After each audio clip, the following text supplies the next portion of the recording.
Est-ce que l'intervention sur l'estomac pour obésité influe sur l'assimilation?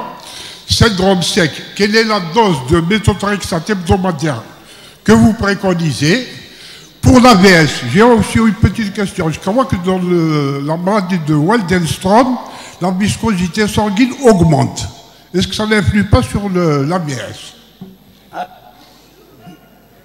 Je vais vous répondre pour la vitamine B12. Effectivement, la diminution du volume gastrique, au même titre que la gastrectomie partielle ou de 2/3 au total, diminue l'absorption de la vitamine B12, donc influe sur et entraîne une carence en vitamine B12. Monsieur Bouali, méthotrexate. Donc, merci pour la question. D'abord, je dois dire qu'il n'y a pas une indication systématique au méthotrexate. Donc, ce n'est pas comme dans la polyarthrite rhumatoïde où il y a une large indication au méthotrexate. Dans le syndrome sec, plutôt dans le syndrome de Gauchereau-Sjogren, je ne dirais pas c'est exceptionnel, c'est beaucoup plus rare d'y aller. Donc, il ne faut pas qu'on se dise syndrome de Gauchereau-Sjogren égale méthotrexate. Non. C'est d'abord le traitement symptomatique et selon la présentation clinique, si il y a des manifestations extraglandulaires et en particulier articulaires, c'est un peu le même protocole que la polyarthrite rhumatoïde. Mais je préfère que vous reteniez qu'il n'y a pas d'indication systématique au méthotrexate. D'autant plus que le méthotrexate dans le syndrome de Gauchereau-Sjogren, il y a un risque plus élevé de développer une fibrose pulmonaire. Donc voilà un petit peu, il n'y a pas d'indication, or si la pathologie se présente proche d'une polyarthrite rhumatoïde, et c'est le même protocole que pour la PR. Mais pas d'indication systématique, hein, je préfère dire ça. Monsieur.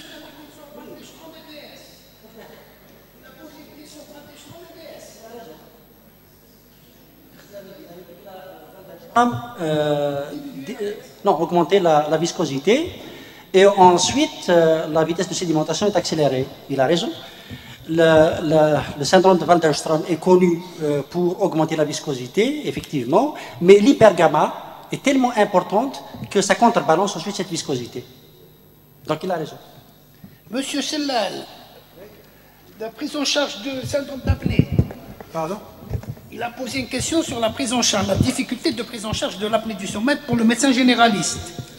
Ce n'est pas un problème de difficulté. Il faut avoir, il faut être motivé, il faut s'imprégner et il faut prendre la décision de prendre les malades en charge. Et à partir du moment où vous prenez la décision en charge, vous allez vous imbiber, vous imprégner de tous les côtés de la pathologie. En fait, c'est vrai qu'en apparence, ça paraît une maladie compliquée, mais sa prise en charge dans 80% d'entre eux. D'ailleurs, vous avez vu les chiffres. Donc, 14 sur 52 qui sont déclarés guéris au bout de 6 mois, c'est énorme. Et vous n'avez pas besoin de sous. En apparence, ça paraît compliqué, mais quand vous vous imprégnez, dès que vous faites le premier pas, vous allez voir plus clair. Bon, maintenant la prise en charge, je m'engage auprès de vos... des responsables de la société, je m'engage, puisqu'on le fait, je le fais régulièrement avec la faculté de Bebzoua, des médecins généralistes qui font de la diététique, et nous, on les encadre, on peut le faire dans le cadre des formations médicales continues, ici à Bougie ou ailleurs. Il suffit de vouloir et de s'investir. Voilà, merci. Priorité à la tribune, s'il vous plaît. Monsieur Bouali voudrait poser une question à la salle. Non, je voudrais juste... j'ai posé une première question au départ. Quel est le nom de cette maladie? Est-ce qu'on la donne à Gauchereau? Est-ce qu'on la donne à Sjogren? Actuellement, elle est donnée à Sjogren. Ou on la donne ou bien on doit inventer un autre nom? Première question. Et deuxièmement, c'est juste pour vérifier si les messages sont passés, parce que maladie systémique, on a l'impression que c'est trop compliqué. Est-ce que vous êtes d'accord à ce qu'on prenne en charge ensemble ces pathologies? C'est-à-dire vous participez au diagnostic et au suivi et au traitement. Voilà, les deux questions. Est-ce que vous êtes prêts à, je ne dirais pas ce défi, à cette activité, tout simplement? Donc il faudrait un porte-parole pour la salle.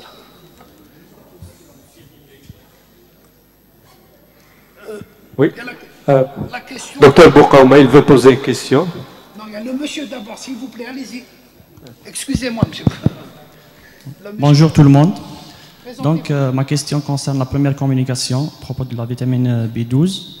Donc, on a su récemment que les enfants qui naissent d'une mère qui présentait une carence en vitamine B12 pendant sa grossesse, donc développeront plus tard, à long terme, plus de résistance à l'insuline et plus de diabète de type 2. Donc, est-ce que vous pouvez nous éclaircir un peu les mécanismes physiopathologiques, s'il faut, surtout en particulier la relation avec cette hormone de satiété qu'on appelle leptine? Merci.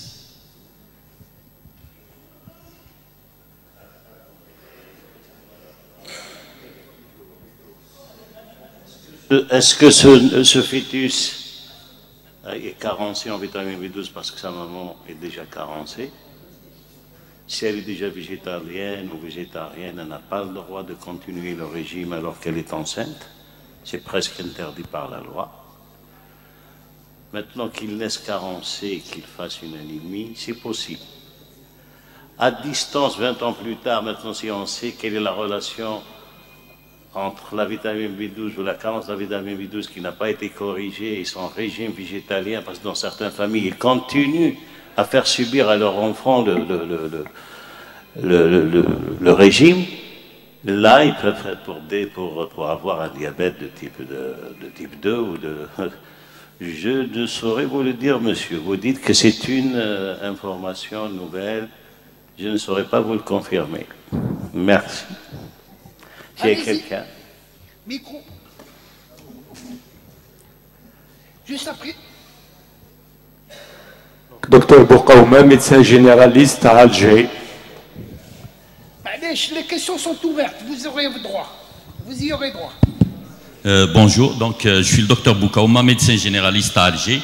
Alors je pose une question au professeur Salah Mansour.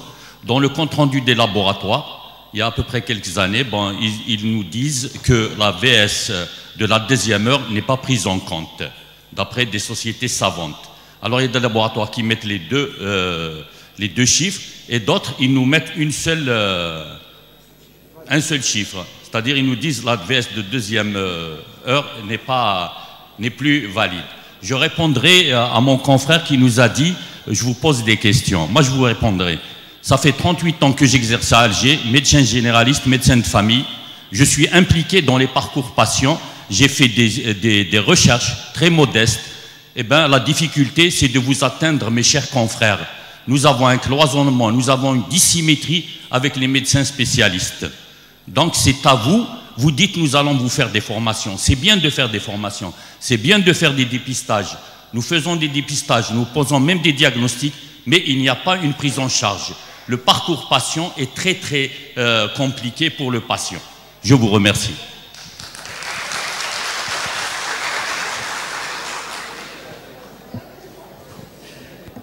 Mais accule pas.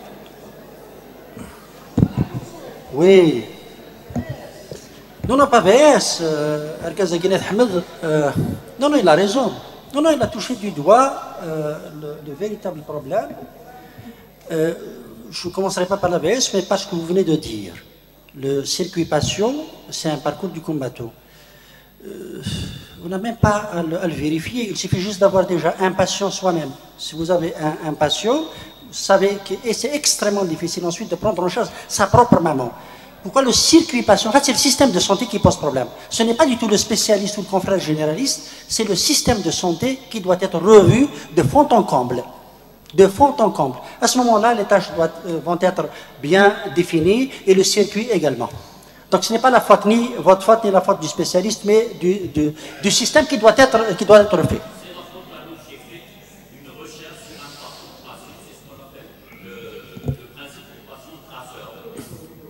Qu'est-ce que ça va?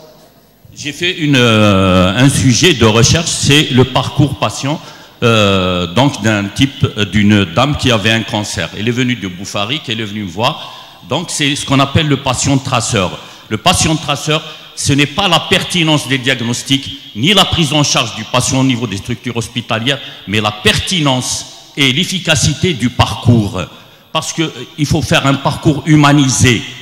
Nous manquons d'humanisme. Il faut cultiver l'humanisme. Il faut recenser. J'ai recensé tous les points critiques. C'est une patiente qui a fait 67 jours, 54 déplacements, 14 oncologues, plusieurs laboratoires. Elle a fait deux biopsies en ambulatoire pour un cancer du pancréas. C'est inhumain. Elle vient par train, docteur Mansour. Donc, j'ai fait ça à travers 4 ou 5 wilayas. Voilà, je vous remercie. En fait, ils viennent de résumer, Salah Mansour a résumé. En fait, ce n'est pas le problème de réceptivité par le spécialiste ou par le prof. C'est que le problème qui se situe, c'est au niveau du système. Là, on tourne en rond. On n'est pas là pour faire le procédurisme. Ou vous ne pensez bien que le problème est ici. Maintenant, Salah Mansour, tu réponds à la question. Tu as la deuxième VS de deuxième heure. Depuis que j'étais résident à Bab el Oued, la deuxième heure n'a jamais été utilisée. Voilà, depuis mon résident là, des années 90. On n'a jamais parlé de la vitesse de sédimentation de deuxième heure, mais uniquement la première heure. Aucune utilité. Docteur, je peux juste faire un commentaire. Je peux rassurer notre collègue que nos portes sont ouvertes, et largement ouvertes. Nos collègues ici à Béjaïa nous connaissent, et même quand j'étais à Alger, nos portes sont ouvertes. Je peux vous parler des maladies systémiques, je peux vous parler des patients diabétiques. Nous recevons tout le monde. Nos consultations sont hyper chargées et on a autant d'humanité que la majorité d'humanisme que... Voilà, donc nous n'avons aucun complexe à se faire sur ce plan, personnellement, et toute l'équipe qui est autour de moi en tout cas, et peut-être la majorité d'entre nous. Donc je mets ce qui en porte-à-faux sur ce que vous dites. Nous sommes très volontaires et très impliqués et très humains. Je peux vous dire, pour le Goujro-Chogrène, nous avons actuellement une 40aine de patients suivis à Béjaïa. Nous avons une 80 patients à peu près de lupus. Nous avons une 50aine de sclérodermie.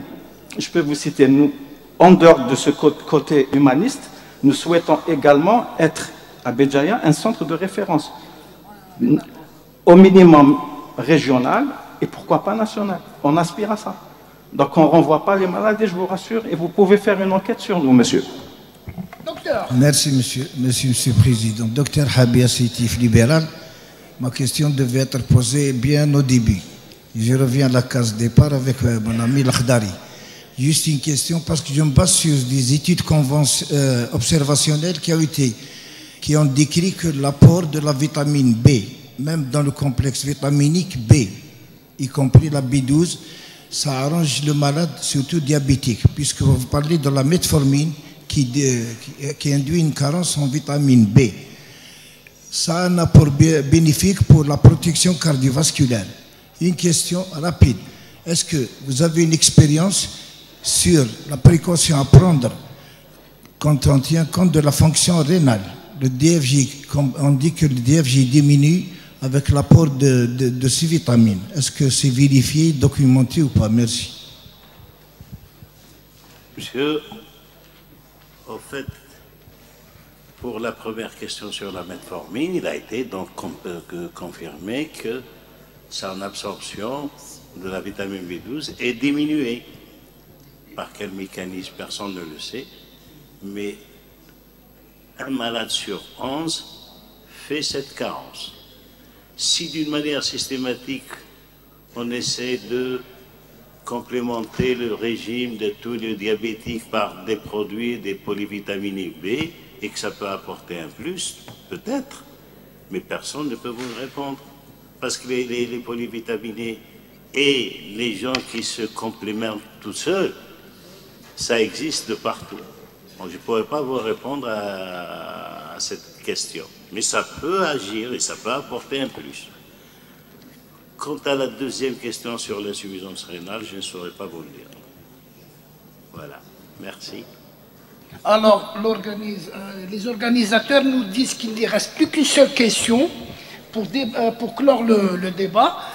Et je la laisserai au professeur. S'il vous plaît.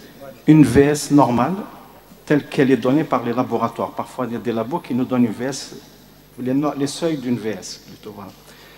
Et nous, ces seuils de VS proposés par les laboratoires nous inquiètent toujours, parce qu'on les considère comme des VS trop basses. Quel est votre point de vue? Comment? Les laboratoires proposent des seuils qu'on considère, nous, dans notre pratique, plutôt bas. Quand je trouve une VS normale telle qu'elle est proposée par un laboratoire, à 5, à 4, je ne sais pas quoi, nous, elle nous inquiète toujours parce qu'on les considère Plutôt comme base, je sais pas. Je me demande d'ailleurs pourquoi ils donnent d'autres chiffres, une autre référence. Je me demande pourquoi ils le font.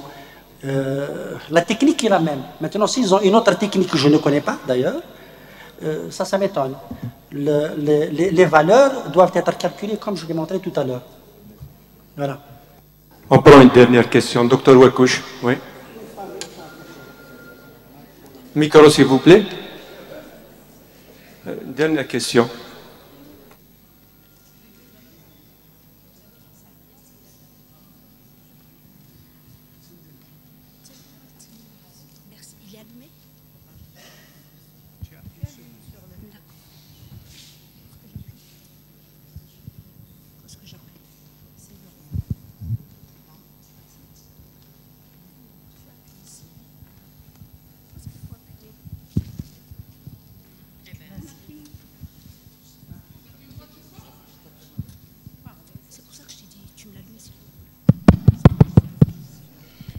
Je m'excuse. Hein.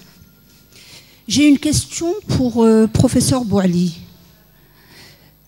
Concernant le syndrome de Sjögren, vous n'avez pas parlé du syndrome primaire et ou secondaire. Ce n'est pas un reproche.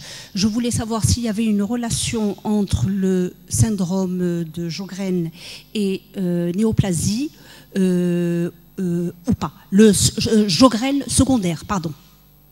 Merci pour la question. C'est juste, c'était la gestion du temps sur une des plaques. Merci.